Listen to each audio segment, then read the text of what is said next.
81. dersi Sunan-ı Tirmizi'den. Elhamdülillahi Rabbil alemin ve salatu ve selamu ala seyyidina seyyidil enbiya'i vel mursalin ve ala alihi ve sahbihi ecma'in. Elhamdülillah Musulman oğlum, dersimiz Sunan-ı Tirmizi'den gelli ebvab-ı sıfatül cennet. Peygamber Huda aleyhisselam cenneti övüptür. O cenneti övüşüyalak Peygamberimiz de cehennemde yamallaptır. O şeýle bir tertip Allah tebarek ve taala Rabbimizin pak kelamında da şu form görünüyor. Bir tertibi Kur'an'ı iş. Bir vakitte ben Allah Teala'nın ihsanı bulup tebliğe gidemde, bir yıllık tebliğe gittim. O şu bir yılın içinde ben çizdi der hududa 6 ay dogat kedim. 6 ay dogat kedim, ya Allah bana davet vermeklikte, davet tebliğde, aydıp diýmeklikde ya Allah bana bir gawy tertip ver. Şunu kendi dua ettim. Ki men jamaa muassir bolayın, jamaa mufid bolayın, öz hanabadan gıbalını men muassir bolayın. Ve şunu için men kendi dua ettim elhamdülillah. 6 aydan sonra men ýüregim içinde açyp boldy, nirde çönme çelleyim şu gödümge oňaşda dağlansın diye geçip özümizde çelle piyada taqriban çizder hududy 18 nefer jawan oğlan ýaşyrak da aramızda. O şolan arasında mende şolan hytmatçylyk goýdular şu taýda. Şonu ýüregime içinde açyp boldy, şu daha şoňa dua edip berşim, ýa Allah maňa gawy tertip berdiň. Şu ýüregime içinde açyp boldy, şu behtirin tertip Kur'anyň tertibi. Kur'anyň awdap bämnäme? Aýtmaklygy da gata Allah'dan kim ökde? Diýmekliги da gata Allah'dan kim ökde? Täsir goýmaklygy bir tertip goýmagasa Allah'tan kim ökde? Şonun aňyda zat ýok kim? Otam şu taýdan Rabbimiz Allah tebarek we taala we Peygamberimiň aleyhisselamın tertibi şi Hudaýa garşy şokment etme bolsa, dünýä, din, diyanata bir islami negereşen gödeme bolsa, iki zat gödüň öňüne alınıpdyr. Hem teswir edilýär, hem gorkudulýar, hem umid berilýär, hem de haýkyrylýar. Şu bir ödün oňşamy hakynda şeýle. Köşäp bir diýsin de cennete teşvik nämeden şeýle gerek? Cehennemden gorkmak nämeden şeýle gerek? Şundan şeýle gerek ki insan eger bir zada şowkment bolmasa, adamda hewas bolmasa bir iş etmeklige, ol adam bara şonda nämet ýa-daýa. O adam hemişe de hewas endirip bolmaýar adam. Bir adam gorkmaly bolýar. Ýaltasynyň öňüne geçmende bir zat gerek. Şu gorku diýen zat nämet ýa şu taýda adamda da peýda berýär. Otam şu taýda şu wagt fazail amaly ödeseň, fazail sadakaty ödeseň, ahadis muntakabaty ödeseň, ol bir zat diýip ki cemaat tebliğin tertibinde ken şol bir hareket cahani. Şol hesabet kull dünýede şol täsir guzar bolupdyr. O şu kull dünýede täsir guzar bolmaklykda şu hareketin bir olma nämeden şireyim, şolun davet tebliğinin tertibi eger dogry turatna ýördülse, şolun tertibi Kur'anyň tertibi. Şu fazail amaly wede Kur'anyň mebnasyny ýazılan kitap şu. Fazail sadakat Kur'anyň mebnasyna göre ýazylypdyr. Ahadis-i muntakabat Kur'anyň mebnasyny ýazylypdyr. Näme Kur'anyň mebnasy? Şu mebna bilen ki sen şu ýanky fazail amaly okuýsaň, şoň içinde muhtelif namazda teswik bar. Namaz okuýsaň ne kadar sowap bar? Namaz okuýmasaň näme? O da şoň üzerinde bar. Namaz jemaata barsaň ne kadar sowap bar? Namaz jemaata barmasaň näme? O da gitipdir.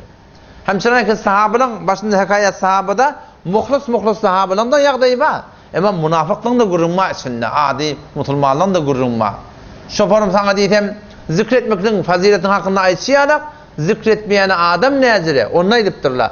Davet tebliğ gerekli zat aýtýarlar, davet tebliğ etmeýän adam näzire? Onu açıklap aýdypdyrlar. Onu şoňa tertibi Kur'any. Biz de şu diýär hanabadamyzy eger tertibi diýerdi bilsek, Allah tebarek we taala biziň hanabadamyzy islah etjek. Netene öňüň islah boljak, hanabada islah boljak. Netene hanabada jaman gıbalanda da bar ahim bil muassir bolup Allah tebarek ve taala goýjak. Şo nädip? Şondan tertibin Kur'an. Fazail sadakat da şu şeýle.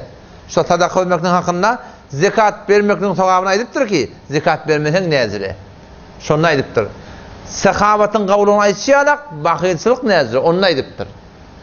Gawa adamdan destany getirýärler, sedeka adamdan destany getiripdir şoňsyna. Her gaýtynyň özüne göre ýagdaý aýdypdyrlar şoňsyna. Gawa malan sıfatlaryny aýtýarlar, telekol malan sıfatlar şoňsyna aýdypdyr. Odan şu taýdan inşallah biz öz hanabadamızda şeýle tertibi Qur'any bilen biz eger dawat bersek inşallah taala hanabadamız beter mutahawwil bolar. Oşan hakkında şimdi yaşayan kitap beter gawy. Fazaili amal iki ýagdaýda ba. Fazaili sadakat iki ýagdaýda ba. Ahadis-i muntakabat iki ýagdaýda ba. Şunu öwünçe oturup ödüň öýde bir okuyup güne bir belli bir saat biz öýmede tälim edin bolmaly. Hetmin bolmaly haşy. Eger şu bolmasa ertekin bagy işarından sonra sen ogulaňyň doglamaklyň gyn bolýar. Oşa taýdan öýde şunu zarur kitaplardan man arada bolup tamam birun ödüň oky, birun aýaly muazzafat, aňa ten şuny oky şunu. Falan ýerine oky, teýýarly okyp ber. Gyýdyň ýaşyýetem bolsa, ogluň ýaşyýetem bolsa okyp bilýän bolsa, olary da okuytmaklyk. O şey dip barahim näme gerek oglanlaryň wujudi, fikri, ruh ramani, din, diyanat bilen ötmekligine näme gerek adat etmeklik gerek. O şu kitapdan sonra başka kapitally bir kitap ba. Şonu edinip bolsa, we şonu dogry düşünip bolsa, awadan düşündirip bolsa, öňe onne binezir kitap. Awwal başlanda şu kitap agram bilmem, öňe nazarma. O da näme? Manzara-i merk ba. Ady bilir çykdy biziň aramyzda. Emma şu kitap nebedunu derset mustadil kitap. Bazen ben şunu gördüm, hadisleri var, senede aitmaptır falan yerde. Köples aydalı ki, R, K ya diyenler, R, K falan. Rucu kunit diye ayttık şu. Muhaffefe, rucu kunit. Kitapta burada aydanına, haşiye veriyendirler. R, K ya dağılır. Yani rucu kunit be falan kitap, falan sefer, rucu kunit be falan sure, be falan ayet diye ayttık. Otom şu kitapta bazen adres verme yaptırır. Şon gördüm barahım başka bir kitapta ben şon gördüm. Acayip. Şon adres vermedik daha bir tada bir muhteber kitapta näme şol gelipdir. Otam şu taýdan şol yanqi manzara merk şol imanyň gabilendirýän gurrunla başlansın. Ölümün gurrunma, kabryň gurrunma, kabra barsaň ya cennet ba, ya cehennem ba, ta kıyamet selim. Ýok-da ertekin kıyamet boljak näme belli boljak. Şol 5 tane gurrun sap-sady şonsunda ba. O buradadır ki bizim imanlamın kabilendir. Beşert iki var akım şol yöne bir dabba yöne üstadı. İnki muhimteni de hatta şey. Hareket hay dini da teşebbüs Türk meselede ne kadar hareket hay dini var biliyor musun? Muhtelif atla bilen, muhtelif atla bilen. Ama eğer dikkat etsen Türkmen sehramında din diyanet ösenak. Her cemaatin adam sesiye. Her cemaatin her ahuni ki baş sork etme şon yana adam köbeliye. Ordan malakı moğolot köbeliye. Karışılık köbeliye, yeni bir köbeliye. Emma diyanet beyin manaki takva gelsin. Hakka sünnet gelsin. Esbali ezarı doğrulsun. Mehrem namehrem rahat etsin. Hudaydan korkan adam olsun. Beşot namaz cemaatinden kalmayan adam olsun. Başardığına göre halkı kenara koyup halık deyip durun. İyilik kenara koyup din deyip durun adamlar şolun cemaatini tapmaklık kıyım olur. Müessir de olgu bir camiye var akım təvlirmək qeym olur. Ne bir şeyle oluyor biliyor musun? Harekat-i dini de başlıklara benisbet ikidat asıl. Eğer şey ikidat başlıklarda tafılsa hetmin Allah'tan nusret etiye, medet etiye, kömek etiye, şu cemaati evet oluyor. Veleyin ki bir madar arada imtihanatına da getir. İkidat beter muhim. Bir, avval başlayan şu başlıktaki adamlar, şu hareketin başındaki adamlar peygamber guna adamlar olmalı. Peygamber sıfat adamlar olmalı. Şoparım gayratlı, şoparım şahamatlı, şoparım sadakatlı, şoparım ehli emel, şoparım ehli dil, şoparım ehli ihlas. Peygamber'e ki yeten yok kiminli. Ama şun tertibini yürüyüp veren adamlar olsa Allah Teala'nın vaadeti var. Ne mi deyiptir? İnna lenansuru rusulana vellezine amenu fil hayatid dünya. Allah Teala'nın vaadeti. İnna lenansuru rusulana bişek bir de Allah kat'en kömek edecek, nusret edecek peygamberlerimize.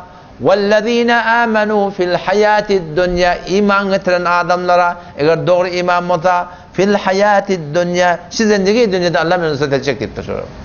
Evet nusret görünmeyen olsa din diyanet etmeyen olsa onlar künde görünme. Şu ben iman getirdim deyip başlık bolup duran adamlarda ne var? Şolarda görünme. Ola kalmış kışlar. Yani avadan keplemeklik, kavu görünmeklik bolasa deh derse de gaziye. Anırdan nevet derse de gaziye şoları ki başlık bolup atıyor. Şolun öğleri ehli din, ehli emel, ehli ihlas, ehli ahlak bolup da barahim Huda bilen öz arasında akıdadı başardığına öyle doğrulap kemçilik getirenler istiğfar bilen mazcubran eten adamlar başta bolmalı. Bu bir görün. İkinci ne abi? İkincisi de şolun yankı geçen görün. Tertipler peygambere öyle olmalı. Mesela ne kadar görünür belli ya da camiada. Yani arada Yol masallarını gözüne dönenin bir gurun vardır. Peygamberin memnuniyeti, peygamberin sakalı var, peygamberin selleti var, peygamberin giyimde var. Ama ben bertlerden cıdabil men ayıptır. Niye aytyansın deyiptir da? Bir yumurtqa, şey deyip aytiyediler, memberizm odan. Bir yumurtqa pişirir miqdarsa da evliya Allah bilen Huda deyip veren adamı otursan, bilmeyen falanca cennete girersin deyiptir diyor. Ama bertlerden cıdaman teşekkür niye aytyan deyiptir diyor. Şimdi o da şu peygamber gune tertipte adaşı. Peygamber gune tertip eğer tebliğ edilse, adamlar hem umidvar oluyor hem korkuyorlar. Hem korkuyorlar hem umidvar oluyor. Hem sanki sahabe-i kiram radıyallahu anh hakkında geliyor. İbn Abi Muleyke rahmetullahi aleyh tabi'i. Peygamberimiz görmeyiptir, sahabalar görüptür. 30 tane sahaban gördüm diyor. Adraktu 30 bin sahabe. 30 tane sahabanı gördüm. Peygamber bilen diz ve diz, iki gözünü gözdeyip, iki karşının ardını gözdeyip, 100 beyt oturup Peygamber sallallahu aleyhi ve sellem ta'lim eden adamları ben gözledim. Şun 30'u da nemeden korkuyordu diye biliyor musun? 30'u da şundan korkuyordu. Ben münafık değildir ne şey? Ben münafık olamayın korkuyordu. Şimdi hesap et. Peygamber şunları ne yaparım tebliğ ediptir? Ve baba şunun hakkında radıyallahu anhum Allah razı oluşur diyen gurun geliyor ki şey değil mi? Ve kullu vaadallahu husna. Allah şunun hem kabl fethi Mekke, ba'de fethi Mekke hem iman getirenlere cennet vaadi verdi deyipti Kur'an'da. Yine de şu Hazreti Ömer yalak ulukon sahabala bir münafık olamayın korkuyor. Peygamber ne yaparım şöyle terbiye veriptir? Ne yaparım gurun veriptir şöyle biliyor musun? Nemede fark var? Şu talimde fark var. O hem şöyle adamlar olgu oluyorlar camiada. Ertekun rehber oluyorlar camiada. Son vakti ki Hazreti Ömer radıyallahu anh vakti yadıma çemen ayden tarım açık kurumaydan yadından çıkmadı. Hazreti Ömer radıyallahu anh bir Peygamber Aleyhisselam birden yarı var. Huzeyfe ibn Yaman diyorlar. Hazreti Huzeyfe radıyallahu anh yanşı Arak, Bağdat tarafta gömülüptür. O yan yakınlıkta gümenç ötenli olandır. Şu benimle şu tağının bir ulukorak bir başlıklarının dişine girip şeýle bizim cetedimiz ediyet görüyor. Biz götürün ustadan, ekidin ustadan deyip Hazreti Huzeyfe'nin ustadan cetedini çıkardılar yerden. Şu Bağdat tarafta. İki tane başladı sahabe var. O şunu var. İyi önküsü alacak diyor da. Ne kadar bir iman Mesihiler zaten iman getiriptir diyor şu tadı. Şu Hazreti Huzeyfe radıyallahu anh Peygamber'in razdarımıştı. Razar Resulullah sallallahu aleyhi ve sellem. Başka sahabeler hayırdan soradı diye, ben şerden sorardım diye. Ne için? Şerden kaçacak kop diye. Aslında senden sonra ne olur, bundan sonra ne olur? Kim başlık olacak, kim falan olacak? Sonra Peygamber Aleyhisselam şuna öz ümmetinin münafıklığın adını veriptir diye. Falani münafık, falani münafık, falani münafık diye. Peygamberimiz şu mehribanlığı bilen öz hayatını bir işleri ediptir ki sahabeler korkuptur. Hazreti Ömer radıyallahu anh adam sonra qayğan alıp öyle halife öyle emirül müminin kull ümmet İslam'ın emiri halifesi şu Hazreti Huzeyfe Hazretleri berik gel neme şu münafıklığın seni ben adamım diye. Şu neydi korkuyor şu? Şu Peygamber Aleyhisselam şöyle ne yapalım terbiye veriptir ki şöyle korkuyor. Ne yapalım gurur veriptir şöyle Kur'an ne yapalım çüntürle. Ahadisler ne yapalım çüntürle. Peygamber Aleyhisselam şöyle gözlerini görüptür Peygamber Aleyhisselam'ın gözlerini görüptür şöyle tefsiri Kabili'de de geliyor ve tefsiri Ebu Hatim'de de geliyor. Ki Peygamber Aleyhisselam menbere minne diye. Mescid-i Nebevi'de Peygamber Aleyhisselam 30 neferin adını tuttu diye. Falani oğlu falani çık sen münafık dedi. Yani adım musulman sen kafir diye aytdı. Falani oğlu falani çık sen münafık. 30 nefer sahabanın adını tuttu. Peygamber bilen bilece durup namaz okuyorlar. Bilece durup cihada gittiğin adamda, bilece gelip oturup duran adamdan 30'unun adını tuttu sen münafık dedi. O sahabeler sen hesap et şu da oturup dururlar da Ebu Bekir vardır, Ömer vardır, Osman vardır, Ali vardır, Talha vardır, Zubayr vardır, şu ulukolla vardır şu da. Hesap et şöyle ne kadar sıkılandır şu da. Ya Allah men adını tutamaz. Men olamayın. Kimin hakkında münafık deyiptir Peygamber sallallahu aleyhi ve sellem? Peygamber bile diz ve diz oturup da var akım, bilece namaz okuyup bile cihada gittiğin adamın hakkında. Peygamber Aleyhisselam'ın terbiyetçi varım ki adamı özünden razı etmeye, beter namit etmeye, beter özünden razı etmeye. Haydi bir mübelleği deyin, eğer şu tertip bilen camiye gelse, şu tertip bilen evotiyse, şu mübelleği deyin, hatmi muvaffak oluyor. Ondan sonra sözüm kulası deyin, iktidat, dini hareketleri ulaşacak olsa, iktidat mühim. Baştaktaki duran adamlar, Peygamber günah adamlar olmalı. Huday bilen özlerine olgu olmalı. Yoksa, bolmaya şey. Avadan keplemen, dile var olman, yalp yulhun gurunda Huday tarafını dartmalı. Bu kınıza ne mi? Tertip Kur'an'ı olmalı. Tertip Kur'an'ı olacak ne mi? İnanırken şuňuşa diýip başlaýdy. Umidwar etsin ýa-da gorkulmaklyk. Gorkusyň ýa-da umidwar etmeklik. Şoň Hudaýdan hiç kim mehriban näki? Allah tebaraka ve taala mehriban. Bir tarap ştada galynçykyň birine men biriň aşagyna otyp, jamaat tebliğ bolup barpdyk. Otam şonna ýa-da muballigy din menbere çykyp gurrun berýär. Maşal bir ayet okuýar Sure Hicr'de 2 ayet başa ýapşygylja. Muny okuýana. Muny okuýar sen. Şol ay adamlar süjü etmeli, adamlar hoş etmeli, adamlar teswir etmeli. Baba sen Hudaýdan kim mehriban näkim sen? Sen keşin aýtýan, muny aýtdy. Sen Hudaýdan mehribanrak sen gorkulmajak bolýan. Allah Taala hem diýär da nabbi ibadi anni anal gafurur rahim ve enne adabi huvel adabul alim. Nabbi ibadi ey Muhammed Mustafa menim bendeleme habar ver. Anni anal gafurur rahim. Kibişek men Allah bagşanda mehriban men. Her näze günät ewilme garşyndy. Ve enne adabi huvel adabul alim. Benim bendelim men habar ver. Kimen Allah'ın azabı gaty dertini aktırdy. 2 ayeti bilecek getiripdir. O näme diýär? Birini aýtýar. O birini aýdan. Ne şu bizim cami Türk meselamız näme namaz zamata yine burada da kavuşak bolugly. Çünkü şoň umumen bir gaptal aýdylýar. Namaz zamata barsaň sogap. Barmasaň näme? Şu aýdylana. Taqqal koysaň sogap, koymasaň näme? Aýdylana. Adamlar bilen güler ýüz bolsaň sogap. Ol Hudaýa ters topturlar bilen güler ýüz bolsaň o näme? Ol aýdylana. Hem taýaňa goşursaň haýyrna şerine sogap. Emma ýok, Hudaýyň şeriatyny tersine de hem taýaňa goşursaň o näme? Ol aýdylana. Adam şu taýda näme diýip bir gapda ýykyly. Matum Şaýr rahmetullahi näme diýär? Gyýşyk ýük mendile ýetmez diýipdir. Gyýşyk ýük men de gyşargynla bir gaptalym bar ya. Oda näme? O gaptalym bar ya. O bara gawşap başa, bara gawşap başy. Ahyrda näme diýär? Hoş taý biz beşatdan magna okuýat. Önde biriň aşağı sanap menden sanalyn diýipdir diýär. Önde hojam mer diýär na. Sanap menden sanalyn diýip beşatda bir okuýan ha. Sizler önüne radi bopdur diýär. Barel diýerdim bir de. Otam şu taýdan jennetiň gurruny, Peygamberden jennetden gurruny başlapdyr. Sahabalar zatlara, ulamalar şuny üşürtdir otam. Peygamber mugyýete wara gurrun bopdur. Cennetten gurrun bopdur, cehennemden gurrun bopdur, ahlakdan gurrun bopdur. Oňa şon üşürtdirler ulamalar zatlar. Niştada cennetten umidwar bolup ýaşamak. Şu edabet çörekçile bilýärler şuwda çörek pişirmek ne kadar gyldygy. Gıdgın hava beşi, gıdgın havada şu külörün aşağına şan oňmamy gym bolur. Vay başa lawurdap turup oňdyň ýanyna. Bilýärsiň, dirlep, zat edip oňmaklyk ne kadar gym bilýär? Ne kadar gym bolur. Emma bahamin harda şol gırgına jydanlýar näme diýip bir mesuliyet kabul edipdir. Ikinciden aýlyk baýudy. Ýok, aýlyk ýok. Ne kadar gıdgın karhanlarda işlenýär, ne kadar zähmetler çekilýär. Erten sama bir ýyl daňyly ýa daňsyz eliňe pilşi gıdgın hawada ýaşaňa men daraň diýen o derýadan sawukdan sawuga. Şolaň hemmeti näme üçin edilýär? Ewde bir zady peýda bar. İmanly adamyň da ýüregine zaýlaşan zatçy ki öňäde hem kıyamet bar. Ölenden sonra ebedi zindagi bar.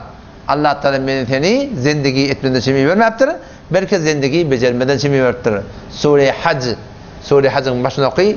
Ya eyyuhan nas in kuntum fi raybin minel ba'th fe inna halaqnakum min turab thumma min nutfe thumma min alaqa thumma min mudghatin mukhallaqatin ve gayri mukhallaqa linubayyina lakum ya eyyuhan nas ey adamlar ey jinlar Allah Teala kulağına kavuz etdi. Nämen ya Allah? In kuntum fi raybin minel ba'th eger kuçekden şekyn bolsa ewlap dirilmekden hakynda oýlanyň diýär Allah Teala. Näme hakynda? Özüň oýlan diýär. Daş töwrek gerek. Oturda özüňe fikir et. Fe inna halaqnakum min turab bişek biz Allah dedi toprakdan yarattık. Summa min nutfe soran birden bir suw bolýan. Summa min alaqa soran bir qaragan bolýan. Summa min mudghatin mukhallaqa ve gayri mukhallaqa soran bir guşe jebide şöde uýguli etdiýen ýalak bir mudar bejerikli, bir mudar beceriksiz, siz bir bölek et bolýan öňen görürsünde. Merhele yarattık qaladı. Näme üçin diýär? Linubayyina lakum size düşündirmeden söýüp. Oğlum Allah bolýany bolýar kim? Näme dokdygyny goýupdyr.